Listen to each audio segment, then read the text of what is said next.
Hello guys, welcome to my channel Lucid Fanfic, and if you're new here, don't forget to hit that subscribe button and turn on notifications so you never miss out on our latest videos.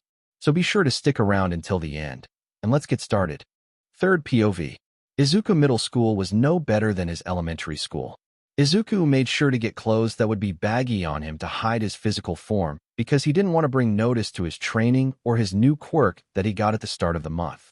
Izuku and his mother had already gone with Toshi to register it. They provided an explanation that it had activated after doing a lot of physical training and seemed to needed a very fit body for it to activate, or it might have destroyed his body. The government official didn't really care and just fill out the paperwork, which would update automatically in any government database, which included the school. As such, Izuku didn't have to tell anyone at the school about his quirk. They put the quirk down as energy enhancement due to the lighting sparks that come off Izuku currently. They could explain it as raw energy in his body that he is using to enhance his body. As such, it was an easily believable quirk that could fit him. Izuku's spirits were up even though school was horrible to him. His grades were still being pulled down by the teachers, even though he knew the answers were correct. Whenever he received papers back, he would make a copy of it and provided a copy to Toshi so he could add it to the criminal case that is being built. The school was still partaking in quirk discrimination even though Izuku had a quirk now. It didn't matter. Even if they couldn't get them on that, they could get them on tampering with his grade and other charges like the bullying that is going on in front of them that they ignored. Izuku was also making another crime book that he kept updated and provided copies to his dad every week. During all of this, though, Izuku and All Might missed the signs. They were focused on the case they were building that they didn't notice the signs from Inko. She was getting weaker without them noticing. She explained that she just worked too hard or didn't sleep enough even though she spent a lot of time in bed. Izuku noticed that she was losing some weight and thought she was just working out. Oh, how wrong he was. Even when they ate dinner, she wouldn't eat the entire meal. Sometimes she would, but sometimes she wouldn't. The signs were present, and even Inko didn't realize what they were. The days kept going, and it was now halfway into the semester as it was now October. Inko decided to go to the doctor without telling Izuku or Toshi since she thought she just had a virus or something that needed to be drugged out of her body. However, she found the truth was far from her imagination. Reality sometimes is far worse than one would like. Inko was sitting in the doctor's office and was soon called in to meet the doctor. "Hello, doctor, can you tell me my results, please?" Inko asked. The doctor didn't answer right away, which worried her. "Mrs. Midoriya, I'm sorry to say that it's not good. You have terminal cancer, and it has gone on so long, unnoticed, and untreated that there isn't anything anyone or a quirk can do," the doctor stated. Inko was just silent for a moment. The doctor started talking again. "Cancer appears to have already spread to your stomach, lungs, and heart. It was just the stomach. We would have a better chance of saving you. However, with it at the lungs and heart, it has passed the stage we can stop it anymore. No matter what we do will only delay the end result. I'm sorry," the doctor stated with a sad tone. Inko needed to know how much time she had left. How much? How much time do I have left?" she asked. The doctors went over her symptoms that she has been displaying again, and she confirmed. "Based on what you told me, you are already knocking on the door of death. I'm sorry, but your body is already shutting down. I doubt you will make it another month or two. I suggest you return home and make whatever last arrangements you need to as quickly as possible," the doctor stated. He asked her if she had any questions and gave her the paperwork stating everything. She was let go, and Inko decided to go home slowly since Izuku wouldn't be out of school yet. What am I going to do about Izuku? Wait, Toshi, she thought. She called him and asked him to meet her at the house as soon as possible, and it was important. About 3 hours later, with 1 hour before Izuku got out of school, Toshi arrived at the apartment. "Inko, I came as soon as I could. You said it was important. Did something happen to Izuku?" he asked worriedly. Inko had just let him in and had him sit down. He was just getting more and more worried. "Toshi, you said you would do anything you could to help Izuku.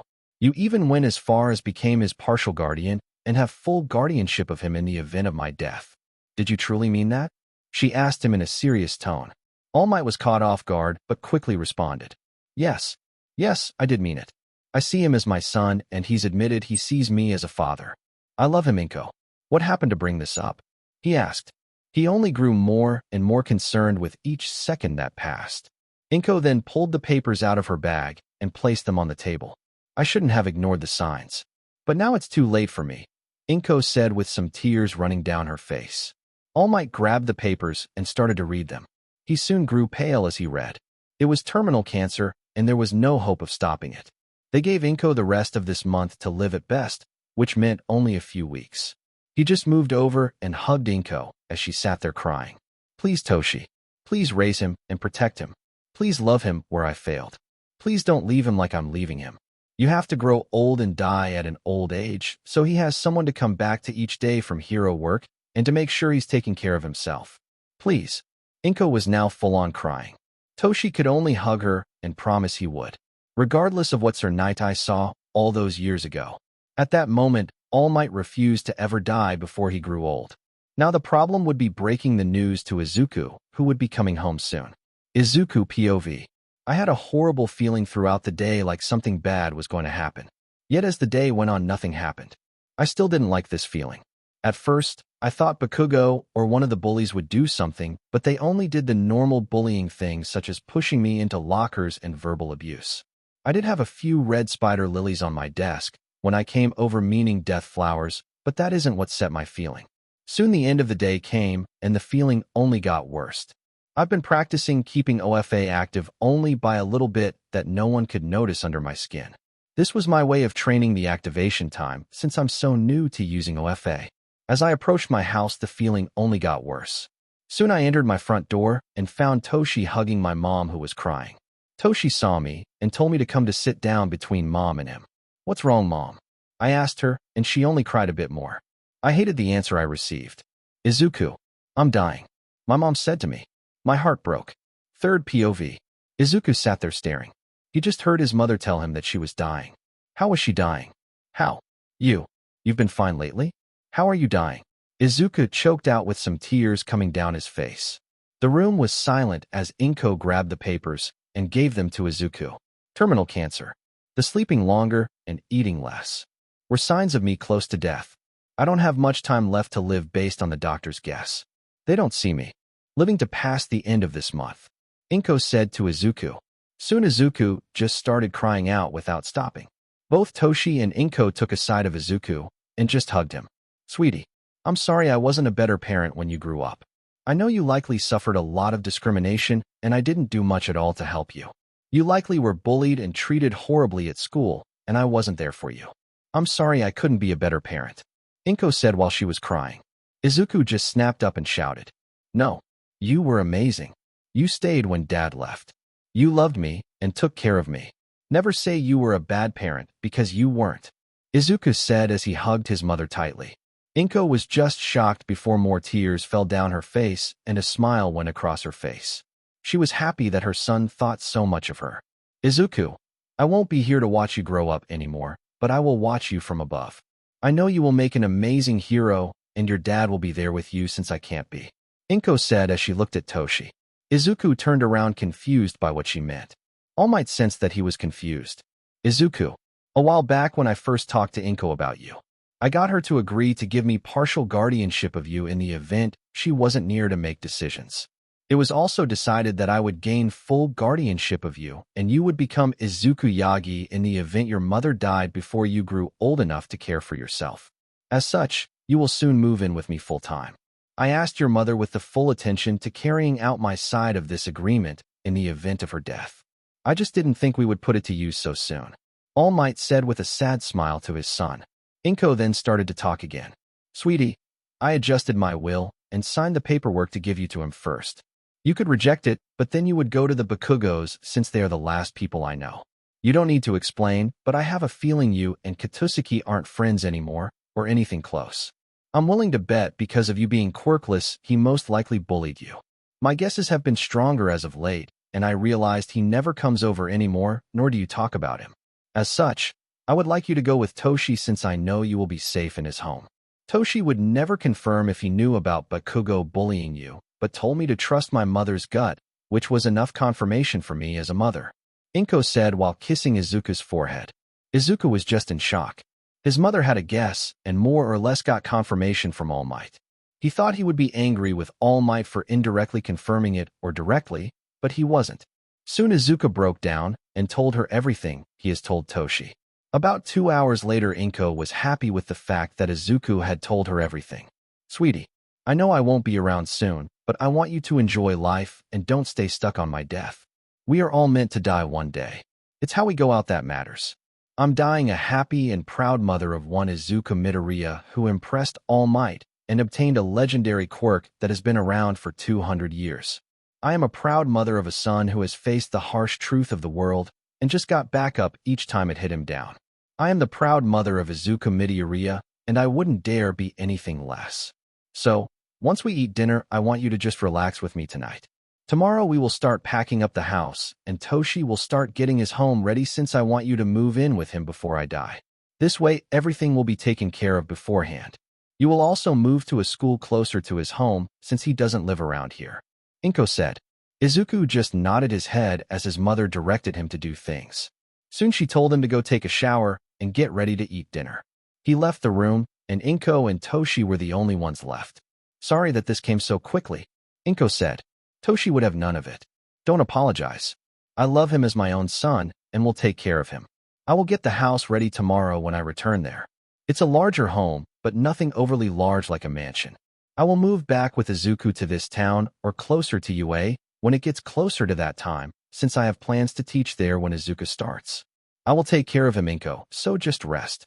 All Might said as he gave her a hug. He didn't have romantic feelings for her, but he became really close to her and cared for her as a family as well. He was going to miss her. Time skip. Third POV. It was the next day and Izuku decided to go to school one more time before he would be pulled out since it was Friday. He wanted to finish the week off.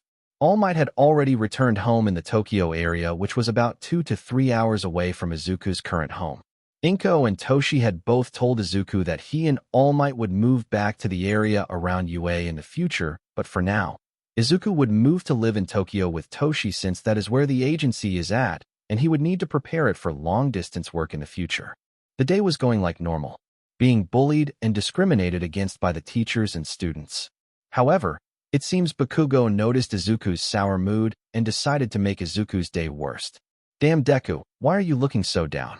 Did you lose your money again for lunch, or did something throw you in a locker again? How are you supposed to be a hero when you can't even defend yourself? Pathic Deku should have taken my damn advice already, he said. Izuku was just frozen.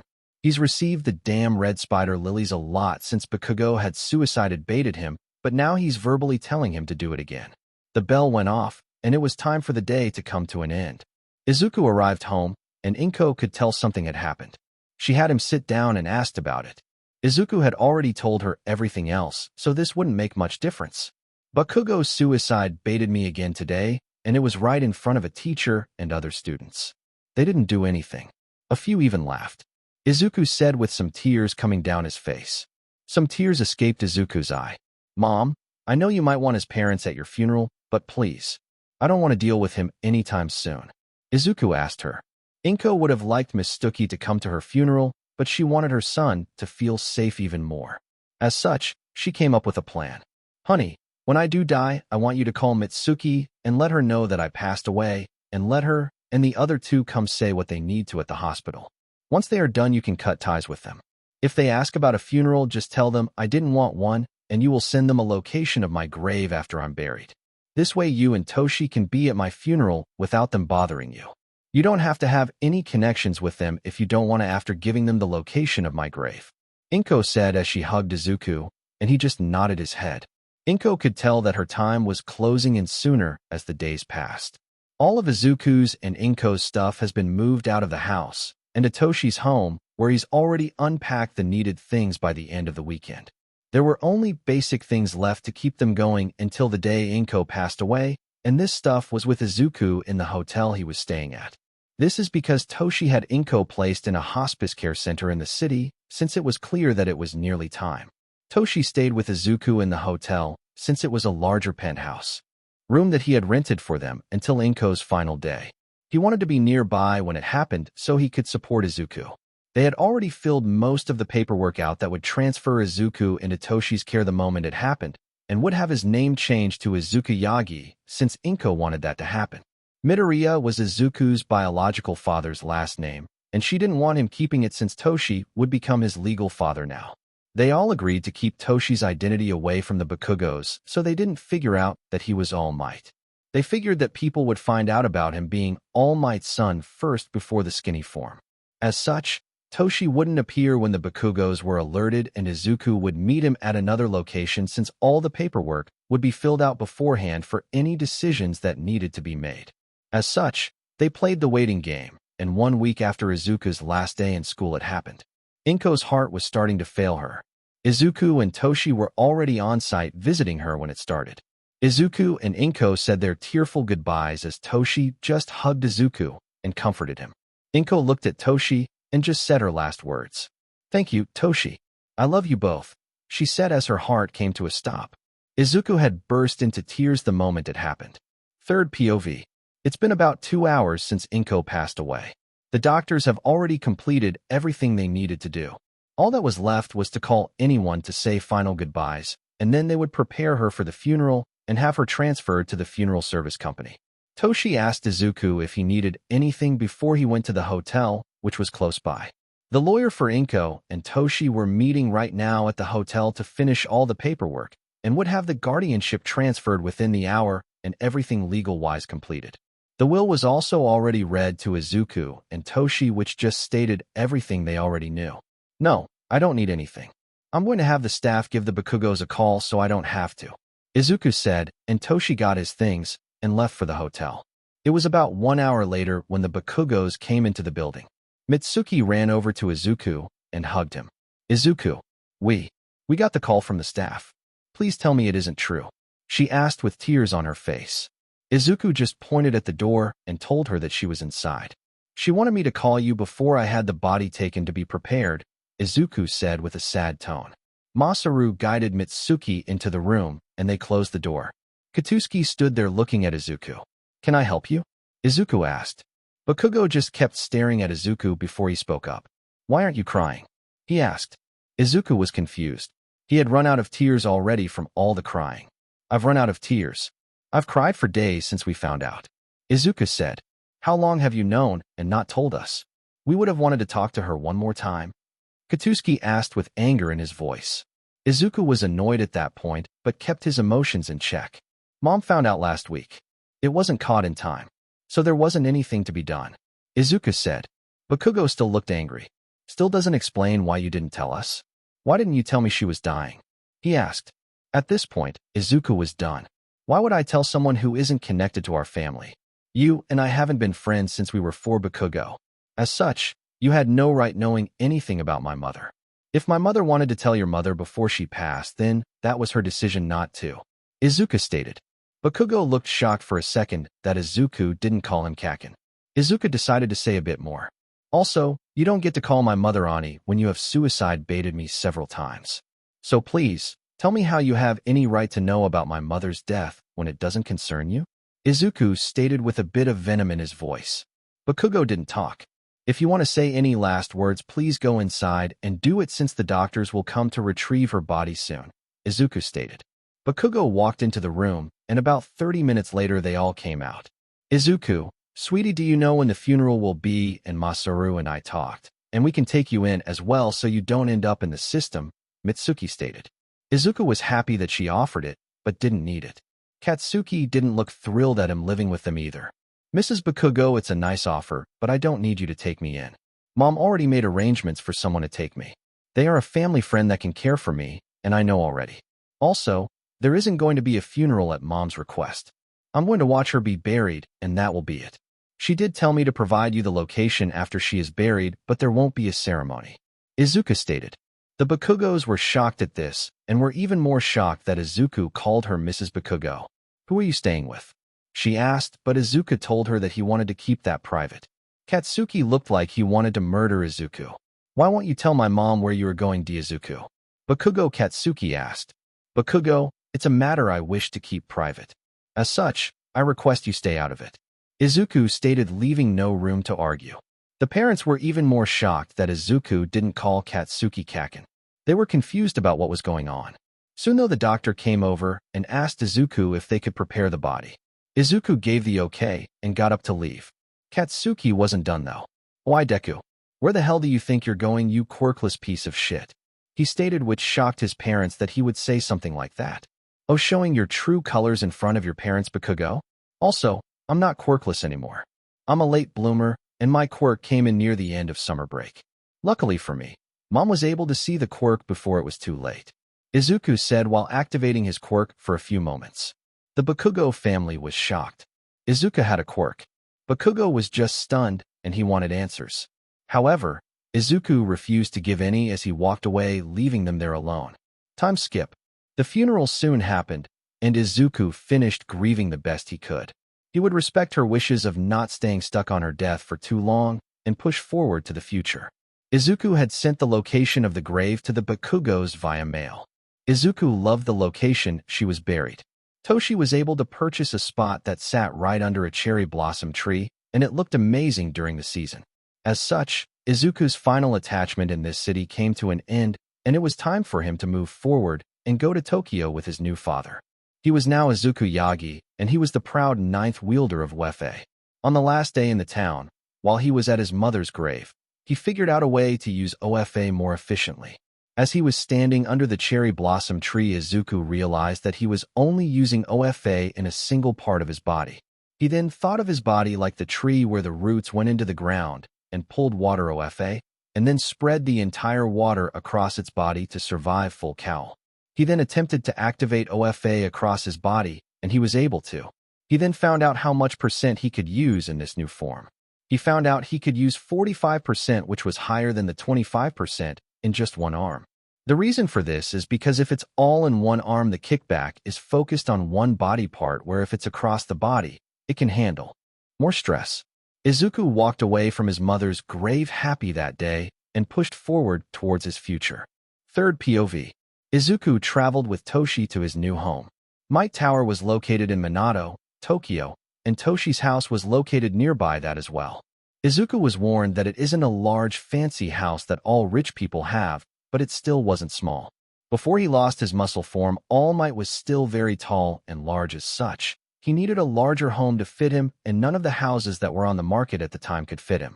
As such, he had one built on private land that he bought that had a small forest located around the land. This way it proved privacy for him, and the area surrounding the house was fenced in and gated so only they could get in. This was in the event that anyone ever figured out his name, they couldn't get to the house since it was in his real name ownership. Izuku saw the house when they pulled up, and it was still bigger than he expected. Also, it was as American as he had thought of Toshi. I took a guess, and was proven right that it was going to be some sort of wooden lodge house. For some reason, it fits you so well, Izuku said while laughing. Toshi was happy he got a laugh since Izuku's been a bit silent since he got to the hotel. He told him what happened with the Bakugos and the fact that he revealed his quirk when Bakugo had said some things. Toshi couldn't blame Izuku since even he was annoyed without even being there. The damn brat doesn't know what's about to hit him soon with the police, thought Toshi. The criminal case was making its way, and the detective was almost done with preparing everything.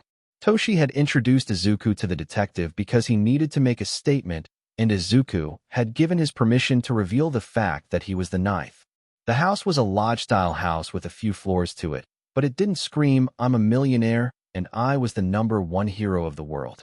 Instead, it said that the person living here was well off in their life, but didn't have limitless money.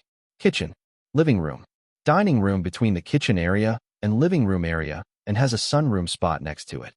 Wine room, All Might can't drink anymore. Office/study room. Izuku's room. Izuku's bathroom. All Might's room. Nice house, Dad, Izuku said, surprised at the size and insides. It was overall a larger house than he was used to, but definitely smaller than what most people think when they think of All Might's home. They all think of a large mansion-style house. Thank you, and it's our house now, son. Remember that. You have the right to anything I own. Expect the wine. Your mother would kill me whenever I die of old age if you started to drink before the age of 20, Toshi stated. Soon Izuku unpacked most of his stuff. He decided against rebuilding his All Might shrine since he was now the son of the person.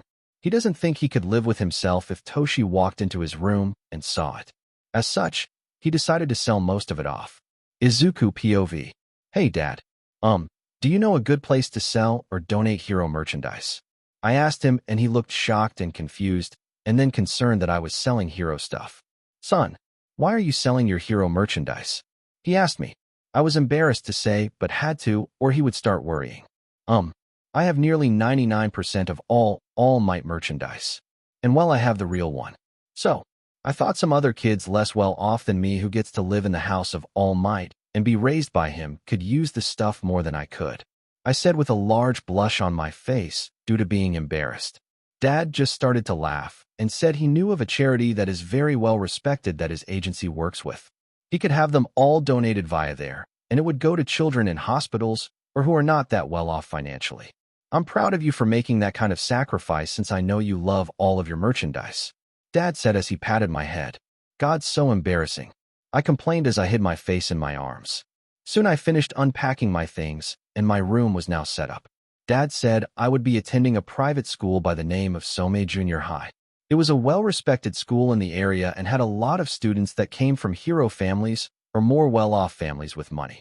The school was also guarded as well, which helped ease All Might's worries if the fact that Izuku was his son ever got out. Third POV. As such, it was decided that starting in 1 week Izuku would start since he was already enrolled.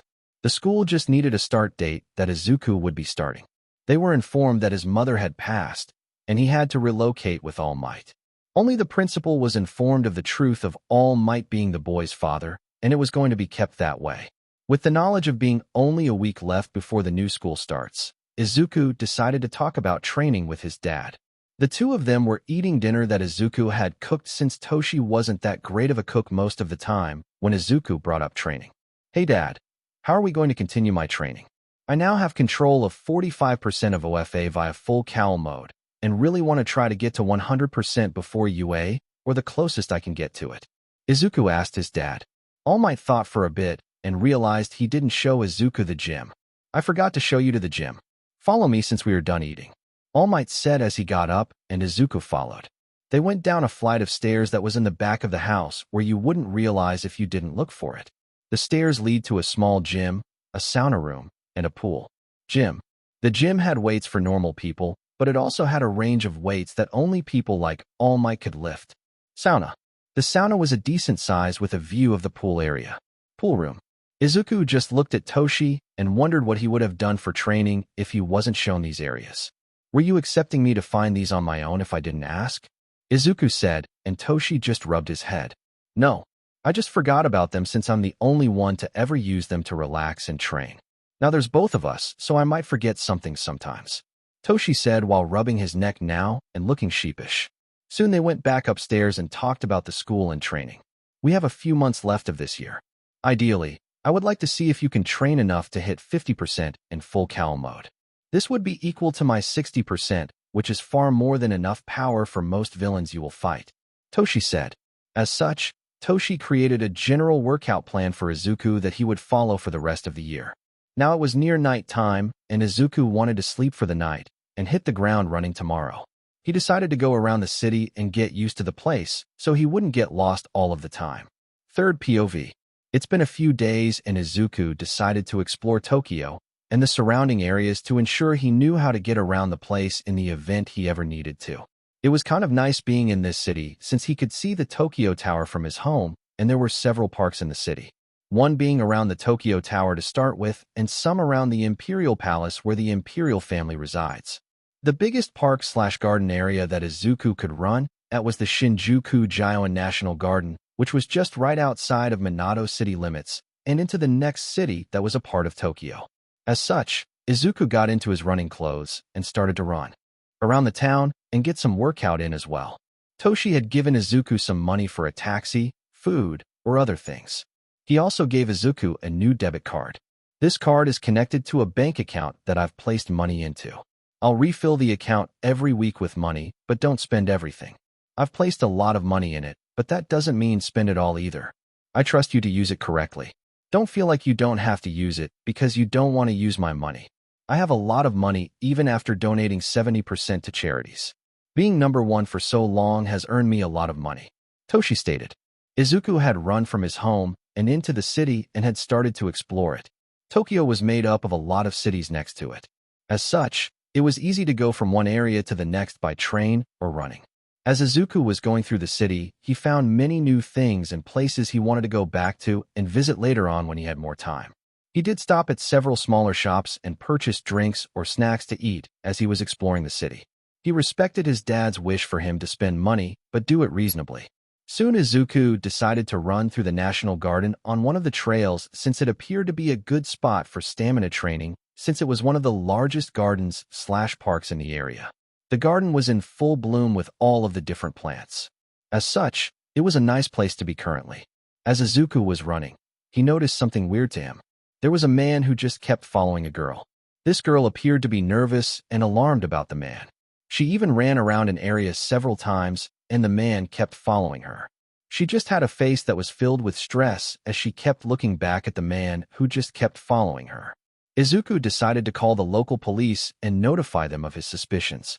He also started to run as well and attempted to get closer to the girl to check in on her. Soon the police operator came in over the earpiece he had for his phone. "This is the emergency hotline. How can I help you?" stated the operator. "Hello, my name is Izuku Yagi, and I noticed a girl in the Shinjuku-Jioin National Garden who looked like she is being followed by a male subject. The facial expressions the girl has displayed has concerned me because she keeps looking at the male over her shoulder and has run in a circle several times like she is trying to get him to stop following her. I'm currently running behind them, and we are heading towards the west exit. Could you have a local officer come to the west exit, please?" Izuku stated over the phone. Soon the operator stated that a police officer is already at the west exit and was waiting. Izuku gave a description of the girl and the guy. Soon they got close to the exit, and the male spotted the cop and then bolted, but the police officer had already chased him down and jumped onto him. The male was yelling he did nothing wrong as I came up to the girl. "Hello, miss. Are you all right? You kept looking over your shoulder at that guy and had weird facial expressions, so I called the police to be safe," asked Izuku, and the girl just hugged him. She then started talking about how that guy kept following her, and she did need help. Soon the officer came over and started to talk to us. I explained my portion of the events, and the girl explained hers. The police officer then stated that the man would be arrested for stalking and public disturbance. The police took our information and our statements and let us go. The girl turned to Izuku and introduced herself. "Hello, my name is Arisa Tenchquin. I'm planning to go to UA in a few years. What about you?" she asked. Izuku was amazed that he met someone that wanted to go to UA in a few years as well and was the same age as him. He introduced himself as well and talked about his quirk for a bit and the fact that he wanted to go to UA as well. Izuku also explained that he was a late bloomer and his quirk only recently came in within this year. She was surprised and happy for him. She didn't care that he was quirkless because she had a grandmother who was quirkless as well who she still loved regardless. She also explained a bit about her quirk as well. They traded numbers and suggested they attempt to meet up sometime soon again since she wanted to thank him for his help. Notes: imagine her with wings the same color as her hair. Her quirk heals people but also drains them of energy like Recovery Girl's quirk. She can take energy from her opponents and use that energy to heal others or herself. She can use her blade weapon to cut into people and pull energy from them via the weapon or just by pulling energy from anyone she can visually see. If she can't see the person, she can't steal their energy or send them energy to heal them. She can also take energy from any organic matter. Third POV. Izuku was a bit tired after his eventful day with the girl. As such, he decided to just return home and relax a bit in the living room. Unknown to him, Toshi had alerts set for Izuku's name in the police database and his heroes agency database. As such, the moment his name went through via the operator and for the police report, Toshi found out about it. Toshi had finished work a bit earlier than planned and went home to get the story on what happened at the park since it had only been really a few days since Izuku has arrived in the city. As such, when Izuku walked into the house, he saw Toshi waiting for him. "So only a few days in, and your name ends up on a police report. What happened?" Toshi asked in a deadpan voice. Izuku just rubbed the back of his head sheepishly. "Not my fault, and also didn't use a quirk. I saw a girl being stalked and called the police. I followed them, and the police arrived and detained the guy and got our statements. Turns out the girl was being stalked like I thought and thanked me. Our information and statements were taken, and we were free to go since we didn't break any laws.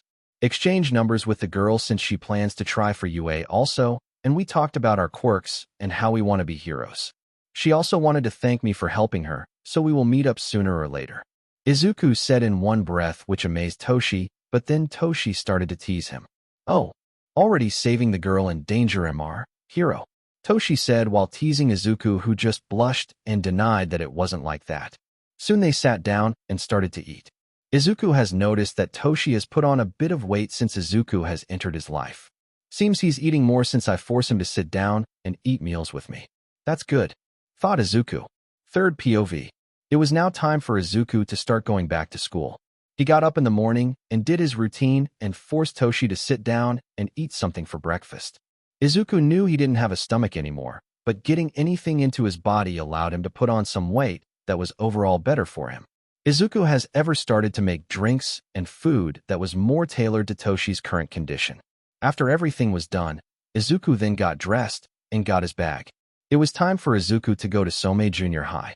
Izuku really didn't want to, but he had to. As such, that is how he found himself outside the school building meeting with the principal who was waiting for him. Overall, the school was pretty nice looking. It was gated in and hard guards roaming around the campus, making sure no one came in unnoticed. The principal had introduced himself to Izuku and confirmed some details. Your father expressed that his identity was to remain undisclosed, and it was up to you if you let that information out to anyone. The principal stated, which was ideal for Izuku. Toshi had told Izuku that it was up to him to tell any friends he makes who his father was if he decided to. Soon they arrived inside a classroom where the principal had Izuku introduce himself. Hello everyone. I know it's weird for a middle of the semester transfer, but I had to relocate due to my mother's death. I now live with my father in Tokyo. As such, he enrolled me here. My name is Izuku Yagi, and my quirk is energy enhancement. I am a late bloomer, so I'm still learning quirk control currently. I plan to attend the UA Hero course in the future. Any questions? Izuku asked, and then he answered some. He declined to answer what his father did and any more private questions. Izuku was seated behind a kid named Lita Tenya. Izuku figured out real quickly that Lita was a rule follower quickly and did a weird hand-chopping motion. Izuku did know that he was going to be taking a placement test soon that would be provided by the school. He was told that it would take up his afternoon classes after lunch so the school could get a good grasp of his current knowledge. All Might had warned the principal about the previous schools alerting Izuku's grades and that the school has a case against it for quirk discrimination and forging students' documents and a list of other crimes. As such, the principal really wanted to know where Izuku was currently sitting in his education level so they could ensure he was up to speed or in proper classes. Izuku had warned his new classmates that he would be taking placement exams all afternoon since the school wanted a grasp on his current education level. As such, he found himself in a testing room with the principal who had given him several tests. You have 1 hour for each exam. This will bring us to the end of the day with the number of exams that you have. You may start now, stated the principal. Thus, Izuku got to work on the tests. Izuku finished the first test in 35 minutes and handed it over. The principal asked if he was sure, and Izuku confirmed he was. They then worked on the next test, and again it only took Izuku 30 minutes. They had 2 more tests to do, and Izuku only took roughly 30 to 40 minutes for each of them. The principal was shocked. Either Izuku was really smart, or he had that much of a gap in his knowledge. The principal placed the test sheets in the machine and set them to grade each one. About 10 minutes later, the computer printed a sheet out, and the principal was shocked. Izuku had placed a steady 100% across the entire test. These were the tests for his current year and below, meaning he already knew everything in his current classes. As such, the principal had Izuku wait and went and grabbed more tests. These tests were meant for the final year of middle school. The principal wanted to see how much Izuku knew so they could ensure Izuku was being challenged in his work, otherwise Izuku wouldn't find his time here worth it. These tests took Izuku the remainder of the school time.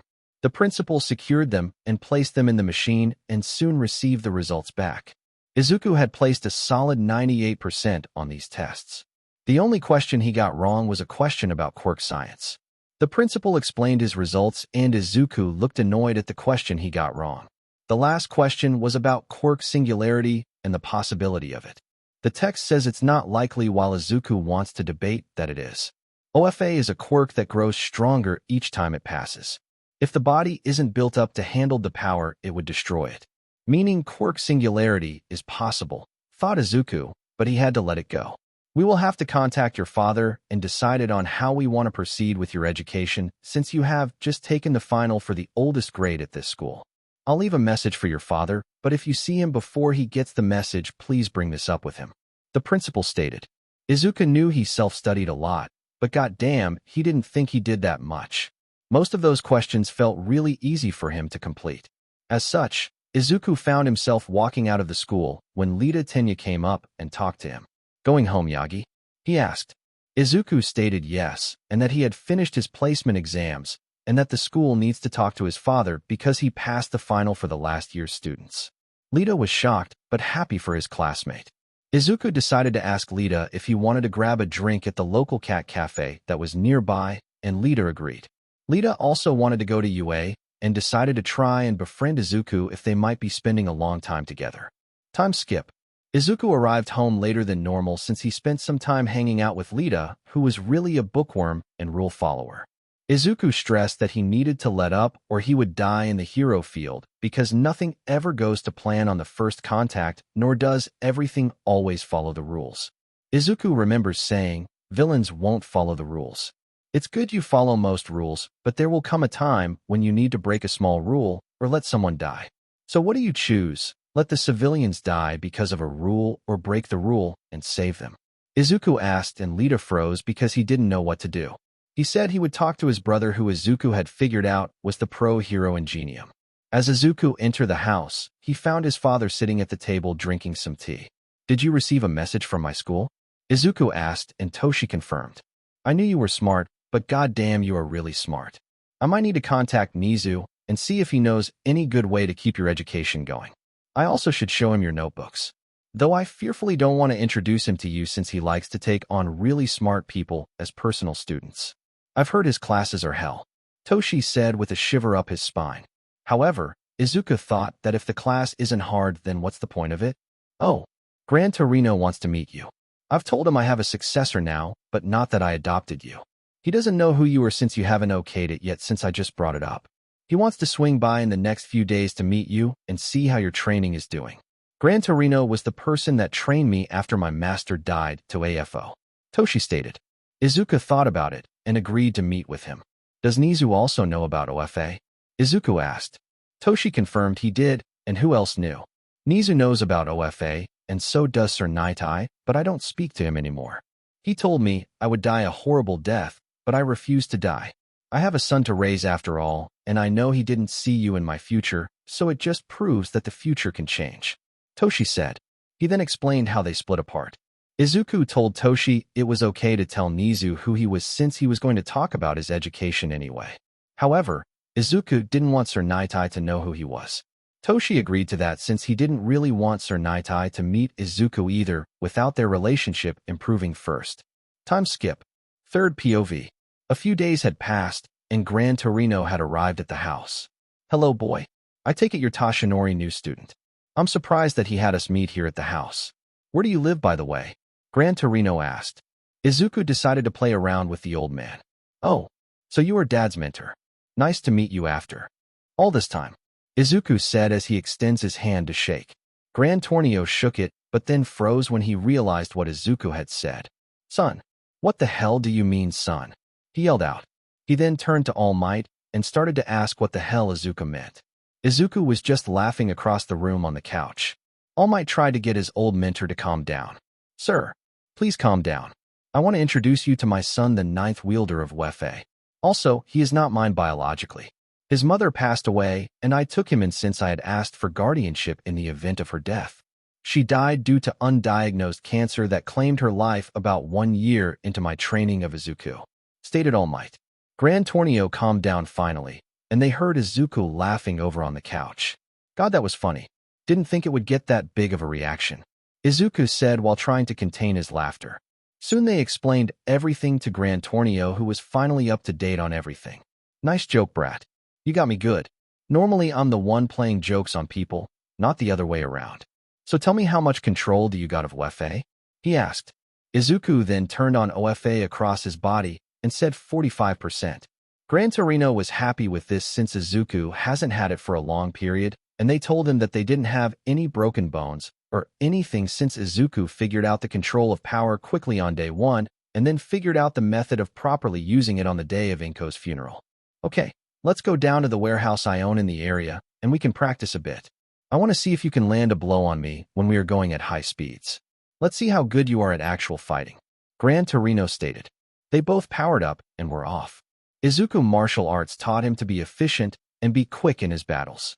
His martial arts also taught him to be more reliant on kicks and lower body rather than the upper body.